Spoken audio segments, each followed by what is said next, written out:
Tras esta manifestación que escuchas, la que se celebró en Madrid el 13 de octubre contra la subida de los precios del alquiler, la idea de una huelga de inquilinos ha cobrado fuerza.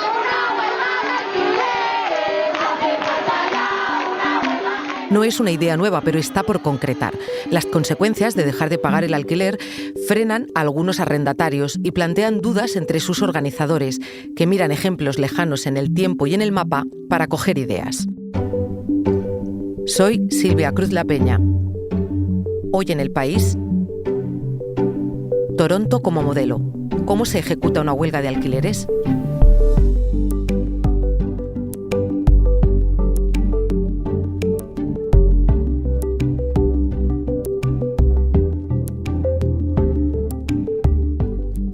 Hola, Sandra. Hola, Silvia. Sandra López Letón, cubres en El País temas del mercado inmobiliario y estos días tanto tú como tus compañeros habéis tenido faena. Pues sí, como sabes, el domingo hubo una manifestación multitudinaria por la vivienda que recorrió las calles de la capital y la vivienda es una cuestión que en los últimos meses ya sabes que ha ganado mucho protagonismo y no solo en la agenda política, sino que es una de las principales preocupaciones de los españoles. Así que vamos a hablar hoy de vivienda, pero vamos a seguir hablando mucho tiempo de vivienda. Quería preguntarte hoy por un concepto que comienza a moverse con mucha fuerza, que es la de huelga de inquilinos. El concepto huelga, Sandra, estamos acostumbrados a aplicarlo a lo laboral.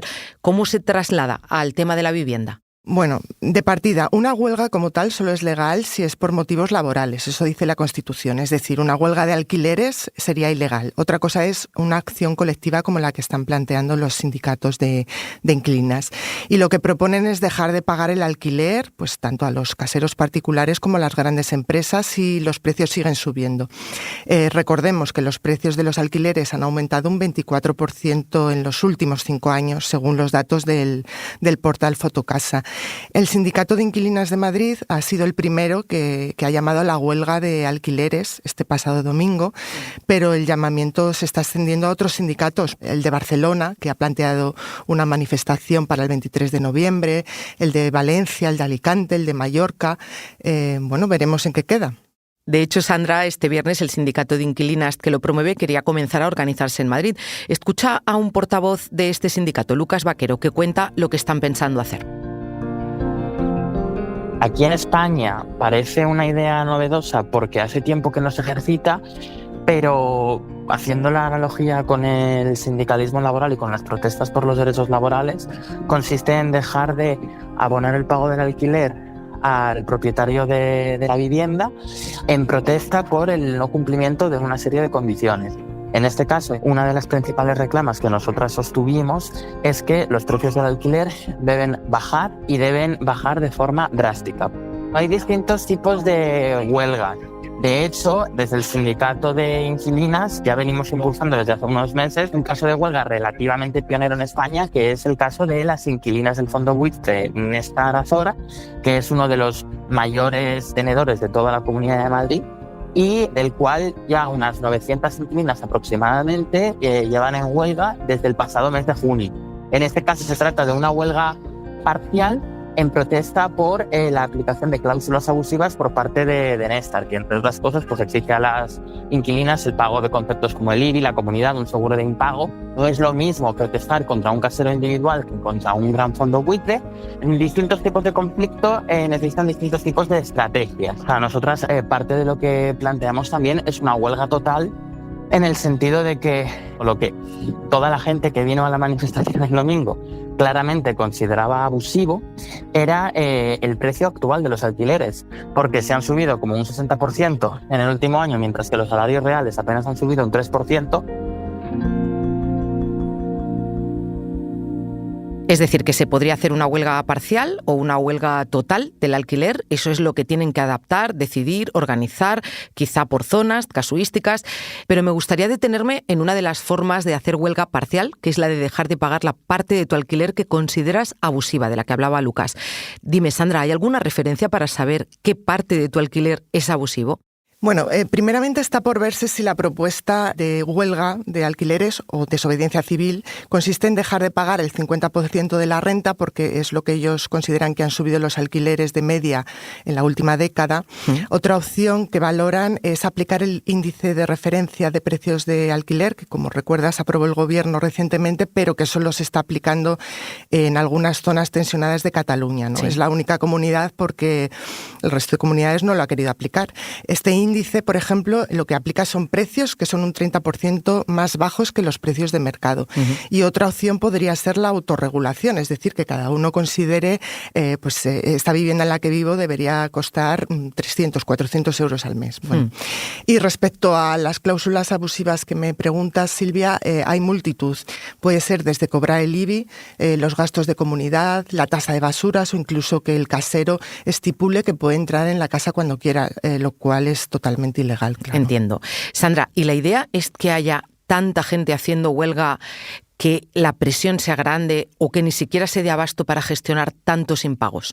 Eso es su propósito, y entiendo que el objetivo que persiguen es que el hecho de que miles de personas de todo un país dejen de pagar el alquiler, es una forma de presión y obligaría a negociar. Sandra, tú has escrito sobre las consecuencias legales de todo esto, de la misma manera que un trabajador que hace huelga, y por seguir esta analogía, se enfrenta a un despido, ¿a qué se enfrenta un arrendatario?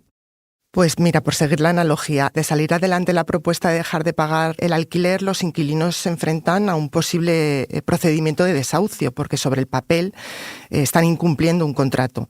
Ante esto, el Sindicato de Inquilinas de Madrid, que como te he comentado fue el primero que habló de huelga de alquileres, dice que es una huelga legítima y que cuando miles de personas salen a la calle y dejan de pagar el alquiler organizadamente, el problema ya no es del inquilino, sino que, dicen ellos, es de los caseros y los gobiernos, que tendrían que negociar, y que es algo que no se soluciona en los juzgados. Pero lo cierto es que el casero sí podría iniciar un proceso de desahucio contra el inquilino.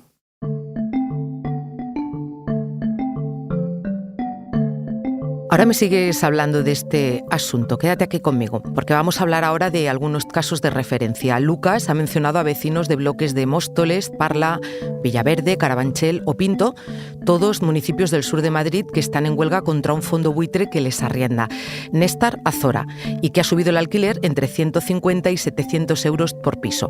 Pero hay más ejemplos. En realidad el movimiento de huelgas tiene como amplios precedentes históricos. Por ejemplo, uno de los primeros movimientos fue en Glasgow en la década de 1880. En España el caso más notable fue en Barcelona en 1931, que 2/3 partes de las inquilinas de aquella época se declararon en huelga de alquileres y con el apoyo de sindicatos combativos como CNT consiguieron victorias muy importantes. Lucas se refiere a la huelga que comenzó en la Barceloneta y se extendió a barrios como Sants, el Clot, Poblenou y también l'Hospitalet y Santa Coloma de Gramenet. Fueron entre 45.000 y 100.000 familias que pedían a los caseros un 40% de rebaja de alquiler, y para ello dejaron de pagarlo entre abril y diciembre de 1931. Aquello acabó en graves represiones, pero también algunas familias pudieron renegociar sus contratos. Y luego, más en nuestros días, más en nuestra época, tenemos los casos de Toronto, que además son cientos de inquilinas en total y están diseminadas en distintas zonas de la ciudad, y un grupo de huelguistas consiguió una victoria muy importante. Lo que ha pasado en Toronto ahora mismo, en 2024, lo cuentan desde allí. Hola, mi nombre es Chiara Padovani y soy una de las fundadoras del Sindicato de Inquilinos de York Southwestern en Toronto, Canadá. Es un barrio de la clase trabajadora, es muy diversa, con vecinos de todo el mundo. Somos las y los trabajadores que mantienen nuestra ciudad, enfermeras, docentes, trabajadores sociales, trabajadores de construcción, etc. Pero cada día se pone más difícil poder vivir en esta ciudad. En Toronto hay ciertas limitaciones al alquiler, pero hay triquiñuelas para saltárselas. Por ejemplo, las empresas que gestionan edificios pueden alegar mejoras o reformas. Nuestro sindicato de inquilinos empezó como un par de asociaciones de inquilinos en edificios particulares. En esos edificios los propietarios eran grandes empresas. Empezamos a organizarnos porque estas empresas estaban subiendo nuestras rentas más que podemos mantener con nuestros sueldos. Por ejemplo, hoy en día, para poder pagar un departamento de un solo ámbito en Toronto, necesitas ganar más que el doble del salario mínimo. Las asociaciones de 4 edificios de nuestro sindicato estuvieron de huelga por un año desde el año pasado. Los vecinos empezaron las huelgas por los incrementos de alquileres y la falta de mantenimiento del edificio y sus hogares. Obviamente muchos vecinos tenían miedo al inicio por el riesgo de perder su hogar, pero el no hacer nada también tenía sus riesgos, ya que sus hogares no estaban en buenas condiciones y los alquileres subían más que podían pagar. El hecho de protestar en huelga colectiva y en solidaridad con cada uno significaba que mucha gente, más de 600 inquilinos, participaron en la huelga. Los que estaban participando en la huelga no pagaron nada por su alquiler por más de un año. Cada socio del sindicato sabían que tenían que guardar su renta hasta que la huelga se terminó. Esto último es importante. La huelga de alquileres no significa que la gente tenga piso gratis durante un año. La renta se guarda para abonarla cuando lleguen a un acuerdo. Al inicio, en vez de sentarse y negociar con nosotros, los propietarios trataron de desalojar a todos los vecinos, pero ningún vecino fue desalojado por la huelga. Nuestra estrategia legal en conjunto con nuestra organización de base resultaron en un proceso difícil de desalojarnos. Al final, los propietarios empezaron a negociar con nosotros y estamos en proceso de ponernos de acuerdo. En términos concretos, muchos vecinos por fin están recibiendo los arreglos y mantenimiento de sus hogares y muchos vecinos también han ganado reducciones en sus alquileres. Más que nada, lo que aprendimos de esas luchas es que cuando nos organizamos y luchamos juntos, podemos ganar. Sandra, en esto de Toronto hay una peculiaridad y es que son un barrio, no todo un país, ni siquiera una ciudad, y con unos propietarios muy concretos. ¿De qué hay mayoría en España? ¿De pequeños propietarios o de fondos? Aquí la situación es muy, muy distinta porque la mayoría de los propietarios son pequeños particulares que ponen en alquiler sus viviendas y obtienen una rentabilidad bruta media más o menos del 10%. Esta semana hemos conocido, con datos del Banco de España, que solo el 8% de los propietarios de viviendas son empresas, así que la situación es completamente distinta. Ahora seguimos hablando, Sandra. Enseguida volvemos.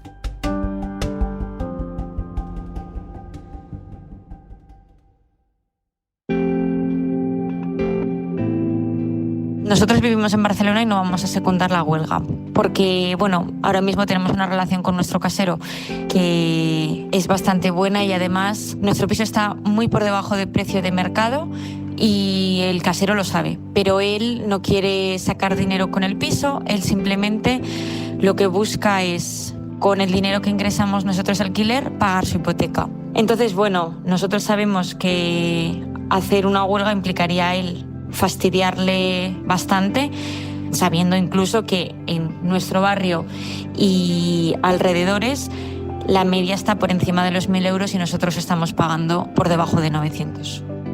Si se hiciese una huelga de alquileres, yo creo que no participaría. No porque me parezca una mala iniciativa, que me parece que es una dirección correcta hacia la que empujar, sino porque no creo que el gobierno tenga voluntad para responder a eso de una forma que solucione el problema. Y entonces, sencillamente creo que sería un chocho que al final acabaría más en un problema individual de cada persona con su casero, porque además no sería una cosa tan multitudinaria como en un principio creo. O sea, porque al final te juegas tu techo y tu vivienda tú. O sea, es una apuesta personal que tú haces, tu vida, tu techo, tu casa, para que si luego al otro lado el gobierno no está a la altura, la única persona que está en peligro de estar en la calle, básicamente, es tú, ¿no? Básicamente es miedo. Por mucho que estés de acuerdo, es que no, es que es una cosa que da mucho miedo, sin más. Yo crecí en Estados Unidos, entonces tengo ese contexto que es básicamente que el gobierno no va a hacer nada y los caseros sabemos que pueden hacer lo que les da la gana. Entonces yo no podría, porque en este momento tengo una buena relación con mi casero y no quiero arriesgar eso y también no quiero enfrentarme a más problemas. Sandra, estamos hablando hoy de una posible huelga de inquilinos y acabamos de escuchar a 3 chicas de Barcelona y Madrid que dicen que no harían esa huelga. No es una encuesta, está por ver qué respaldo real tendría, pero estas chicas han dado varios motivos por los que no harían esa huelga de alquileres. Miedo, la buena relación que tienen con el casero. Esta última hablaba de enfrentarse a más problemas. ¿De qué problemas hablamos, Sandra? Bueno, tiene mucha razón porque el inquilino que impaga, como hemos dicho antes, incumple un contrato. Entonces se puede encontrar con el hecho de que el propietario le mande un requerimiento fehaciente, es decir, un burofax, una carta certificada, en la que se diga que tiene un plazo de 30 días para pagar la renta y ponerse al día. ¿Qué pasa si lo hace? Si paga el retraso, los impagos, pues que el contrato sigue en vigor con las mismas condiciones, aquí no ha pasado nada. Pero si no abona la deuda y no responde de ninguna manera a esa comunicación, pues el propietario puede presentar una demanda de desahucio por impago y por reclamación de rentas. Esto es importante porque una vez recibida la demanda de desahucio, el inquilino ya no puede ponerse al día en el pago de las rentas, con lo cual ya no puede evitar el desahucio. Y luego hay otra opción, y es que el propietario presente directamente la demanda sin previo aviso.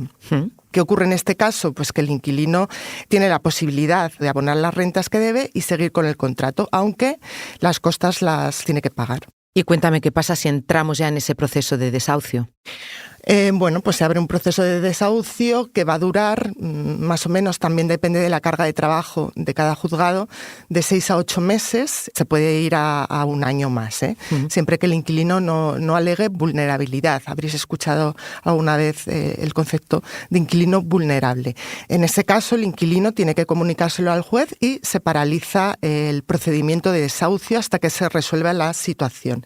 Hay que recordar que el Gobierno ha prorrogado hasta el 31 de diciembre de este año la suspensión de desahucios para hogares vulnerables sin alternativa, es decir, no se puede echar. Sandra, ¿y qué pasa con los seguros de impago? ¿Los caseros podrían acogerse a eso? ¿Cómo funcionan? Cada vez más caseros tienen seguros de impago. Esto es así porque, tienen miedo a los impagos desde hace ya años. Entonces, ¿qué pasa? Que es complicado que las empresas de seguros de impagos pudieran hacer frente a esta situación porque estamos hablando de miles de millones de euros. Claro. Y luego hay otros servicios que prestan empresas como Alquiler Seguro, que no vende seguros de impago, pero sí te garantiza la renta si el inquilino no paga. Esta semana ellos mismos, cuando les han preguntado en algún medio de comunicación, no han sabido contestar a la pregunta de qué pasaría si miles de inquilinos dejan de pagar la renta, pero desde luego se verían en una situación muy crítica, ¿no? No creo que tuvieran capacidad económica para hacer frente al pago. Cuando mucha gente se acerca de primeras al sindicato puede venir también con ese batiburrillo de ideas de pero mi casero me quiere subir el alquiler o me quiere echar, pero no entiendo porque siempre hemos tenido buena relación, o es solamente un señor que no es como que sea una gran empresa multinacional y tal. Frente a eso, nosotros lo que intentamos explicar siempre es la relación de alquiler a día de hoy entraña un conflicto en sí mismo, porque ya te está poniendo a ti como inquilina en una posición de vulnerabilidad y de desprotección, de que no tienes los recursos suficientes para acceder a una vivienda que puedas llamar tuya con dignidad. Entonces, una vez logramos, por así decirlo, desnaturalizar o más bien problematizar que la relación de alquiler es una relación conflictiva por sí misma, ahí ya el mito del buen casero o otras cuestiones más subjetivas o más personales desaparecen, porque al final se trata de que todas merecemos tener acceso a una vivienda digna, y si no lo conseguimos con los cauces legales institucionales, lo conseguiremos con la propia organización popular, como ha pasado por otra parte con innumerables ejemplos a lo largo de la historia. En el sindicato de inquilinas, organizadores de la huelga o en casos como el de Toronto, Sandra, están llamando a un cambio de mentalidad, considerar la vivienda algo privado a considerarla algo colectivo. Tú que cubres este tipo de temas, ¿crees que estamos en un punto de inflexión ante la forma de ver la vivienda? Yo creo que sí hay un punto de inflexión en el hartazgo, en el descontento, pero no tengo tan claro que esto se traduzca en soluciones, porque el tema de la vivienda es muy complejo, no hay una única solución, no hay una fórmula mágica, ha de ser un compendio de muchas medidas y no son fáciles. Esto da, si quieres, para otra entrevista, Silvia. Hace falta construir vivienda, hace falta vivienda asequible, alquileres asequibles. y no sé hasta qué punto es bueno enfrentar a caseros e inquilinos. Pues lo iremos viendo, Sandra, y vendrás a contárnoslo. Gracias, Sandra. A ti, Silvia.